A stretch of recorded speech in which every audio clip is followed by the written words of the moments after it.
우리 하나님의 말씀을 함께 보겠습니다. 시편 46편 4절에서 7절까지의 말씀을 보겠습니다. 시편 46편 4절에서 7절의 말씀입니다.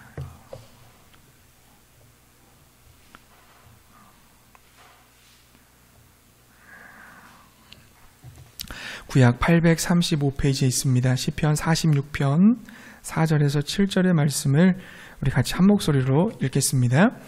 한 시내가 있어 나뉘어 흘러 하나님의 성 곧 지존하신 이의 성소를 기쁘게 하도다. 하나님이 그 성 중에 계심에 성이 흔들리지 아니할 것이라. 새벽에 하나님이 도우시리로다. 문 나라가 떠들며 왕국이 흔들렸더니 그가 소리를 내심에 땅이 녹았도다. 만군의 여호와께서 우리와 함께 하시니 야곱의 하나님은 우리의 피난처시로다. 셀라. 아멘. 할렐루야. 주님의 은혜와 평강이 여러분에게 함께 하시기를 바랍니다.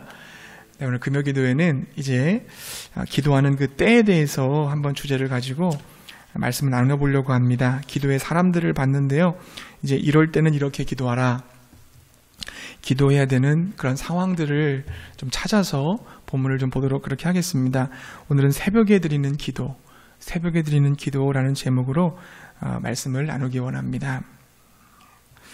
시편 46편의 배경을 학자들은요, 주전 701년경에 아시리아의 사네립 왕이 유다를 침공했을 때의 상황이라고 이야기를 하죠. 대군을 거느린 그 사네립이 유다를 쓰나미처럼 침공해가지고 유다를 포위했습니다. 민족의 명운이 바람 앞에 촛불처럼 흔들리고 있을 그때에 히스기야는 성전에 들어가 기도를 하고 또 본인뿐만 아니라 또 선지자 이사야에게도 기도를 부탁합니다. 아마 백성들도 그런 위급한 상황이었기 때문에 기도를 하고 있을 거라고 생각을 합니다. 열왕기하 19장 35절부터 37절에 하나님이 이렇게 응답을 하셨음을 기록하고 있습니다. 이 밤에 여호와의 사자가 나와서 아수르 진영에서 군사 18만 5천 명을 친지라. 아침에 일찍 일어나 보니 다 송장이 되었더라. 아수르 왕 사네립이 떠나 돌아가서 니느웨에 거주하더니 그가 그의 신 니스룩의 신전에서 경배할 때에 아드람멜렉과 사레셀이 그를 칼로 쳐 죽이고 아라랏 땅으로 그들이 도망하매 그 아들 에살 핫돈이 대신하여 왕이 되니라. 무슨 말입니까? 유다를 침공했던 그 아시리아 사람들이 다 전멸당했다는 겁니다. 한밤중에 밤새도록 다 그들은 진멸당해서 죽었다는 겁니다. 그리고 사네립 왕은 도망갔지만 그 나라 아시리아에 가서 부하들의 모반 때문에 죽임을 당했다. 그런 말씀을 기록하고 있습니다. 히스기야와 선지자를 비롯한 이스라엘 백성들의 기도를 통해서 하나님께서 일하신 것입니다. 이스라엘이 아시리아의 공격을 물리치고 위기에서 벗어날 수가 있었습니다. 이러한 구원과 승리를 얻을 수 있었던 비밀이 어디에 있습니까? 오늘 본문 4절과 5절 말씀에 기록이 되어 있습니다. 우리 4절과 5절 말씀 함께 다시 읽어보겠습니다. 4절 5절 같이 읽겠습니다. 한 시내가 있어 나뉘어 흘러 하나님의 성 곧 지존하신 이의 성소를 기쁘게 하도다. 하나님이 그 성 중에 계심에 성이 흔들리지 아니할 것이라. 새벽에 하나님이 도우시리로다. 아멘. 여기 한 시내라는 것이 뭡니까? 생명의 근원이 되시는 하나님에게서 흘러나오는 그 생명의 물줄기를 가리키는 거죠. 여러분, 오직 하나님께만 참된 생명과 능력과 지혜와 사랑과 은혜가 있는 줄로 믿습니다. 하나님으로부터 그것이 흘러나오는 거예요. 근데 그 하나님이 어디에 계세요? 하나님의 성, 지존하신 이의 성소인 예루살렘 성전에 계십니다. 그러므로 하나님이 계시는 예루살렘 성은 어떤 외세의 공격과 도전 앞에서도 흔들리지 않는 거죠. 오히려 적들을 쳐부수고 승리를 얻게 되는 줄로 믿습니다. 우리가 여기서 좀 주목할 것은 뭐냐면 하나님의 능력, 하나님의 은혜를 경험하게 하는 통로가 뭐냐? 그게 기도라는 거예요. 5절에 보면 새벽에 하나님이 도우신다고 하셨습니다. 하나님의 도움이 기도를 통해 왔다는 것을 믿으시기 바랍니다. 여러분, 성도라고 하는 것은 뭡니까? 우리가 성도들이잖아요. 성도는 하늘과 땅의 모든 권세를 가지고 계신 그 하나님의 능력을 청구해서 쓸 수 있는 사람들이에요. 하나님의 모든 능력을 우리 것으로 받아 누리고 쓸 수 있는 사람들. 그 도구가 뭐냐? 기도라고 하는 것이죠. 여러분, 기차가 달릴 때 보면 기관차가 있잖아요. 기관차 옆에 보면은 수많은 객차들이 따라오게 돼 있습니다. 자, 기관차가 동력을 가지고 달려갈 때 그 옆에 객차들이 이어서 따라오게 되는 거죠. 기관차와 객차를 연결하는 고리, 이게 기도예요. 하나님과 우리를 연결시키는 고리, 이게 바로 기도입니다. 승용차에는 강력한 엔진이 있잖아요. 100일당 3000cc, 4000cc 그런 고급 승용차들 보면은 굉장히 좋은 엔진 갖고 있지 않습니까? 근데 아무리 강력하고 좋은 엔진이라 할지라도 기어가 들어가지 않으면 그 차는 나가지 않습니다. 기어가 맞물려야 자동차가 굴러가듯이 기도는 그 엄청난 엔진의 파워에 기아를 접속하는 것과 같은 거예요. 기도를 해야 하나님의 은혜와 능력을 우리가 받아 누릴 수 있습니다. 예수님께서 친히 제자들에게 기도를 가르쳐 주실 때 이렇게 말씀하셨어요. 요한복음 14장 12절 이하에 보니까요. 내가 진실로 너에게 이르노니 나를 믿는 자는 내가 하는 일을 그도 할 것이요 또한 그보다 큰 일도 하리니 이는 내가 아버지께로 감이라. 너희가 내 이름으로 무엇을 구하든지 내가 행하리니 이는 아버지로 하여금 아들로 말미암아 영광을 받으시게 하려 함이라. 내 이름으로 무엇이든지 내게 구하면 내가 행하리라 그랬어요. 여기서 예수님을 믿는 자는 예수님이 하신 일도 하고 그보다 더 큰 일도 하리라 그러셨잖아요. 근데 이것은 질적인 것을 얘기하는 것이 아닙니다. 양적인 것을 의미하는 거죠. 우리가 어떻게 예수님보다 더 큰 일을 할 수가 있겠어요? 근데 예수님께서는 공생의 기간 동안에 팔레스틴이라고 하는 그 땅덩어리 안에서만 활동하셨고 또 공생에도 3년밖에는 못 사셨어요. 근데 우리는 어떻습니까? 우리는 지금 전 세계를 누비고 있고 예수님의 수많은 제자들과 교회들이 계속해서 복음을 전파하고 있지 않습니까? 그러니까 질적인 차원의 문제가 아니라 양적인 차원으로 봤을 때 예수님이 하신 일을 하고 있고 더 많은 일들, 더 큰 일들을 지금 감당한다는 뜻입니다. 예수님의 이와 같은 약속을 이루는 도구가 밑에 보면 너희가 내 이름으로 구하면 그랬어요. 그 놀라운 일들을 어떻게 이루어지느냐? 내 이름으로 구할 때 시행하시겠다 그러셨습니다. 하나님의 나라와 영광을 위해서 그리고 예수 그리스도의 이름의 명예에 먹칠하지 않는 그런 기도 제목을 가지고 우리가 기도를 한다고 하면 반드시 예수님이 시행해 주신다는 것을 믿으시기 바랍니다. 우리는 담대하게 기도할 수가 있어요. 그러므로 우리는 기도해야 됩니다. 기도할 때 하나님이 일하십니다. 하나님을 경험하게 되고 하나님이 일으키시는 사건을 보게 되는 줄로 믿습니다.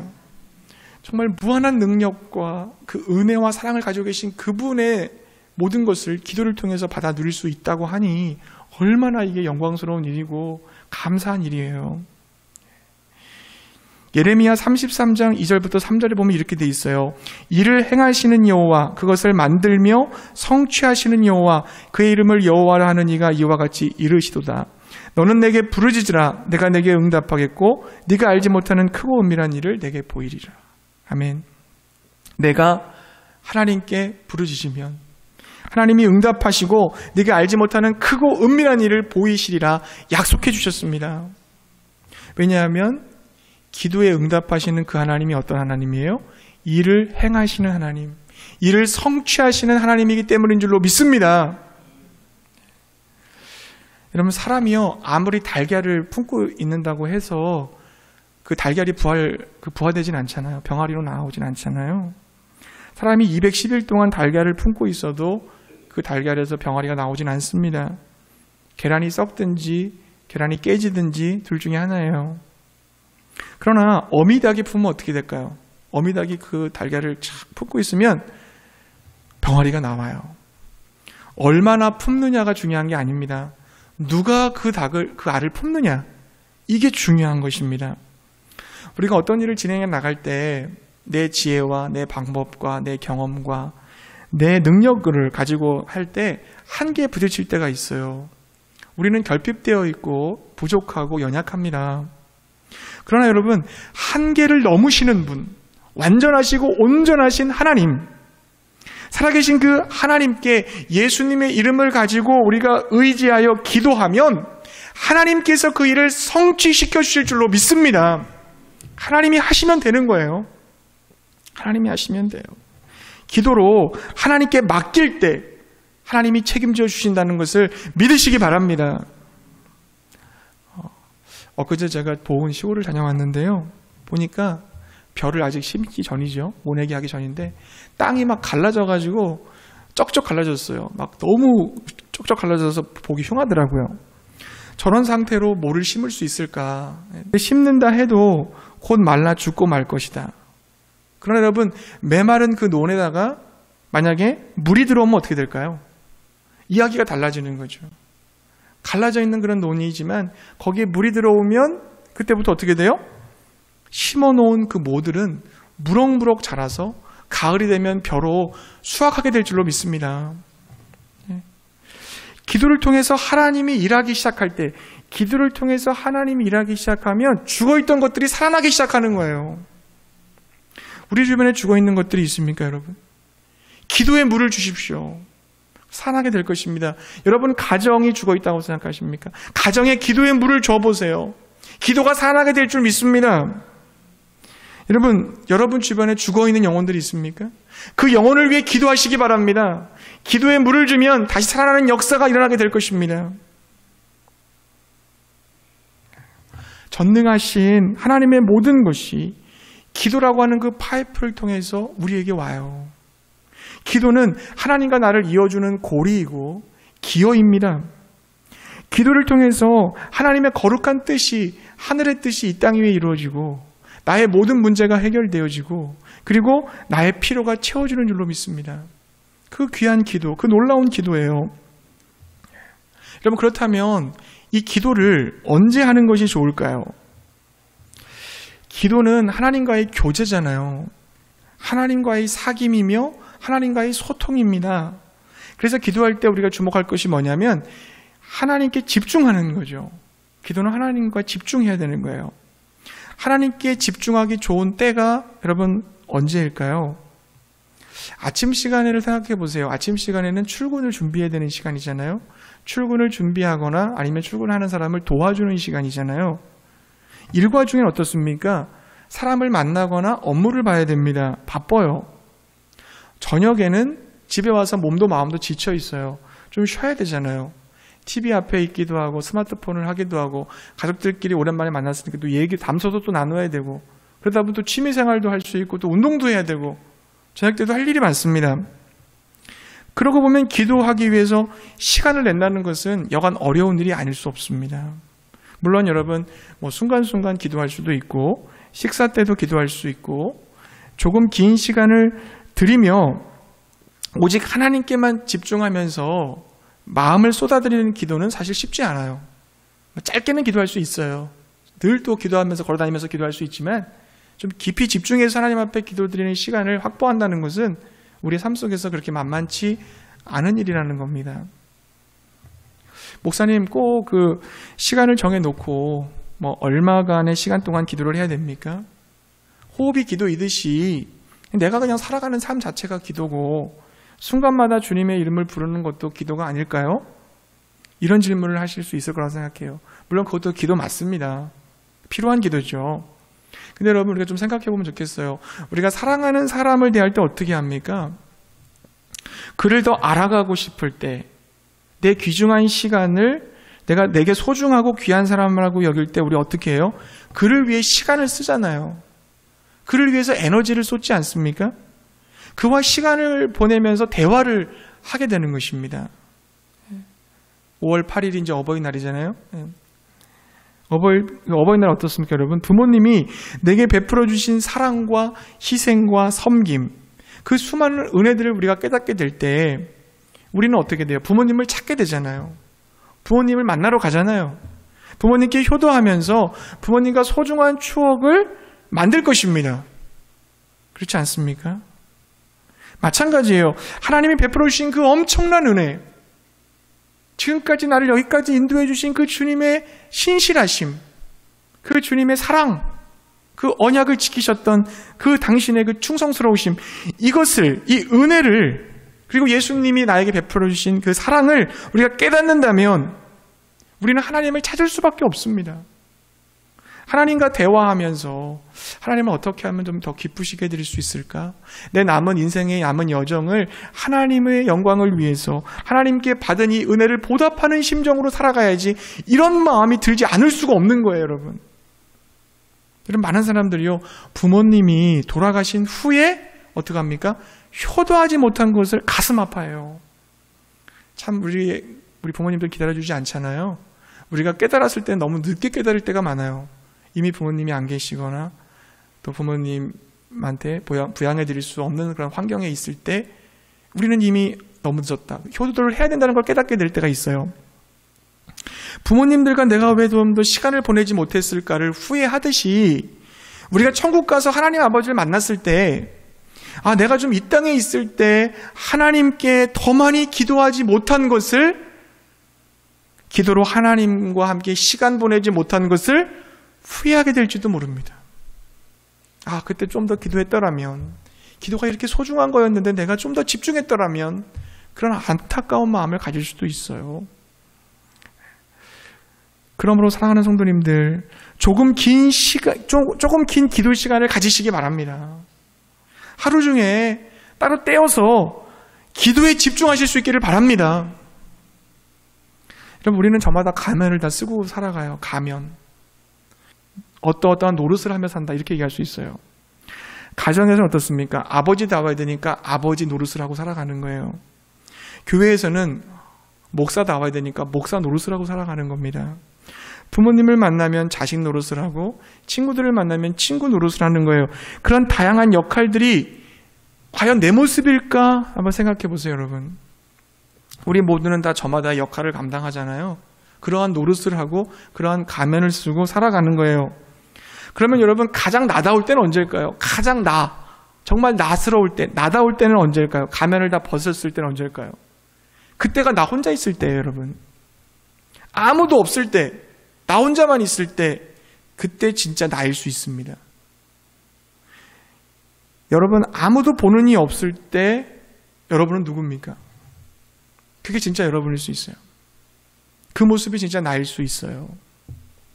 우리가 교회에 와서는 기도해요.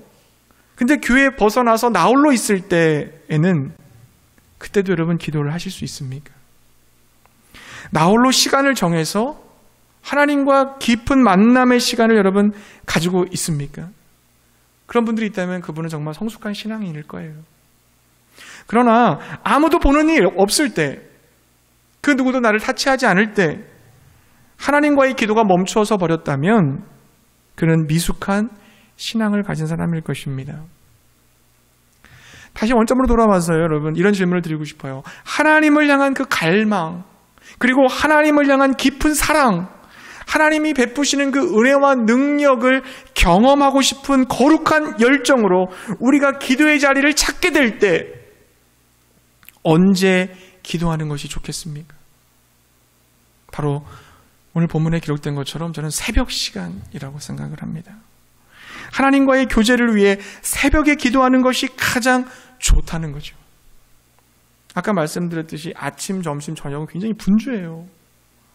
그러나 새벽은 여유가 있어요. 하나님께 집중하기에 가장 적합합니다. 그래서 우리의 모델 되시는 예수님께서 새벽에 기도하셨습니다.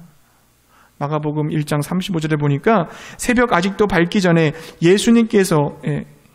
예수께서 일어나 나가 한적한 곳으로 가사 거기서 기도하시더니. 아멘. 종교개혁자 마틴 루터도 이렇게 말했습니다. 내가 매일 새벽 2시간을 기도로 보내지 않는다면 그날의 승리는 마귀에게로 돌아갈 것이다. 나는 너무나 할 일이 많기 때문에 매일 3시간을 기도로 보내지 않으면 결코 이 일을 지탱해 나갈 수 없다. 이렇게 얘기했습니다.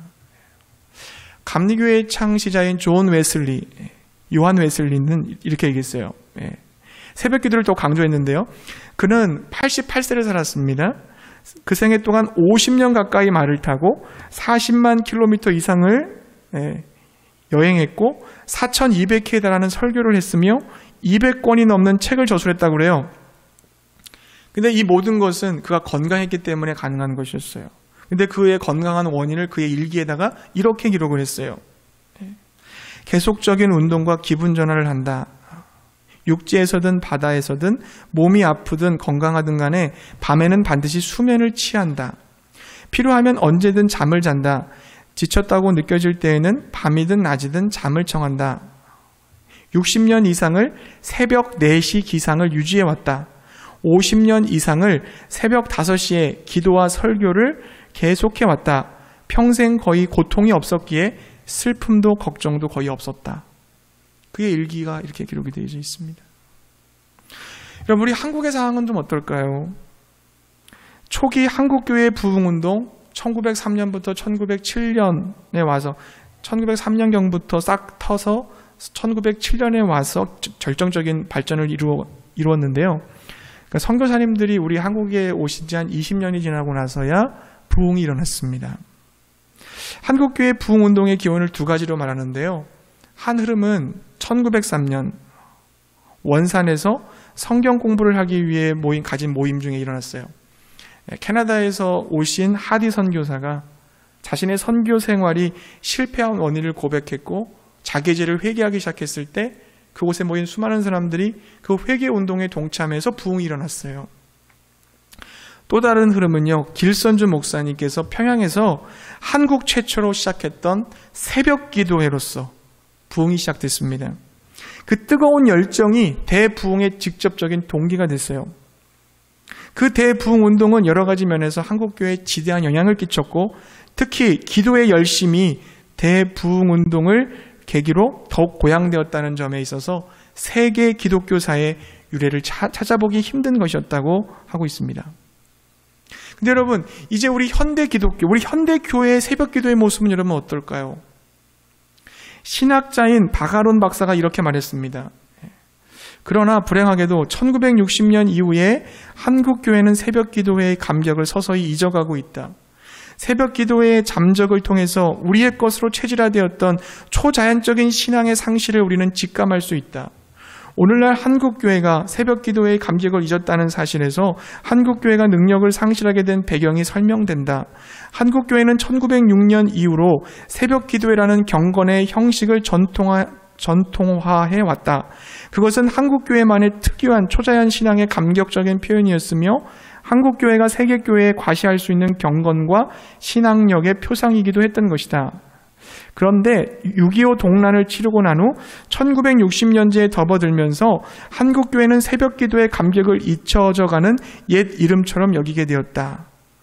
오늘날 창조주 여호와 신을 믿는 초자연적인 신앙을 견고히 하고 있다고 자부하는 한국의 보수교회에서도 새벽 기도회는 하나의 고달픈 형식으로 수용되고 있는 듯하며 성직자들이 타성에 젖는 것을 막아주고 그들의 경건심을 길러주는 트레이닝 코스 정도로만 여겨지는 인상이 짙다. 새벽 기도회는 목회자들이나 경건 훈련을 하기 위해서 하는 것이지 우리는 하지 않는다. 그것은 너무 고달픈 형식이다. 이렇게 치부한다는 거죠.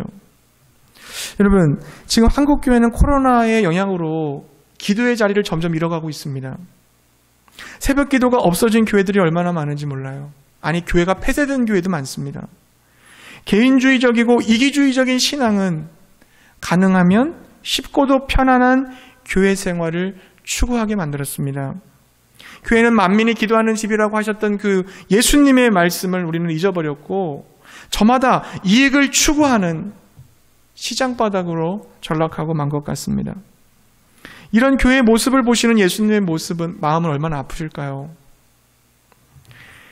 사랑하는 성도님들, 우리 새벽 무릎을 회복하실 수 있기를 바랍니다.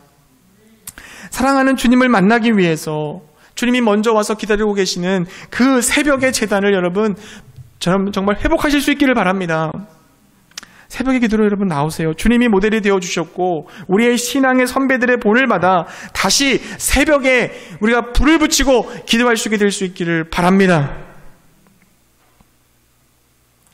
여러분, 우리 한 걸음 더 나아가서요. 새벽에 기도하려면 어떻게 해야 될까? 새벽에 기도하려면 어떻게 될까요? 새벽 기도의 회복을 위해 우리는 어떤 점을 주의해야 될까요? 두 가지만 좀 말씀드리고 싶어요. 첫 번째는 뭐냐면 새벽 기도에 하루의 모든 초점을 맞춰야 한다는 것입니다. 새벽 기도에 하루의 모든 초점을 맞춰라. 여러분, 하루를 어떻게 보내는지를 보게 되면요, 그 사람의 1년을 어떻게 보냈는지를 알 수 있습니다. 왜냐하면 그 하루하루가 모여서 그의 1년이 되고 그 1년이 모여서 평생이 되는 거거든요. 그러니까 우리가 하루를 보냄에 있어서 가장 중요하게 생각하는 시간이 언제인지 여러분 생각해 보세요. 아침, 점심, 저녁을 기준으로 놓고 봤을 때 생각해 보세요. 씻는 시간, 밥 먹는 시간, 일하는 시간, 사람을 만나는 시간, 또 책 보는 시간, 운동하고 취미 생활하고, 그 중에 어떤 곳에 여러분의 포커스를 맞춰서 생활하십니까? 여러분, 새벽 기도를 가장 중요한 시간에 두시기 바랍니다. 하나님께 기도하면서 주님의 은혜를 다운로드 받는 시간보다 더 중요한 시간은 없어요. 주님의 은혜를 받아야지만 그 은혜로 말미암아 우리가 신앙생활을 해나갈 수가 있는 거거든요. 따라서 거기에 모든 스케줄을 조정해야 돼요. 새벽에 일어나서 기도하기 위해서 여러분의 모든 삶을 조정하십시오. 예. 여러분, 기도의 중요성을 악한 마귀도 잘 알고 있어요. 이걸 꺼주시면 좋겠는데, 휴대폰을. 기도의 중요성을 악한 마귀도 잘 알고 있어요. 그래서 할 수만 있으면 어떻게 합니까? 모든 수단과 방법을 동원해서 기도를 못하게 막아요. 바쁘게 만들고 어떻게든지 이유를 만들고 어떨 때는 여러 가지 막 핍박을 통해서 기도하지 못하게 하려고 회책합니다. 그게 마귀의 방법이잖아요. 그 고리를 끊어놓을 수만 있으면 되니까. 그럼에도 불구하고 여러분, 우리는 이 모든 이런 난관을 뚫고 기도해야 될 줄로 믿습니다.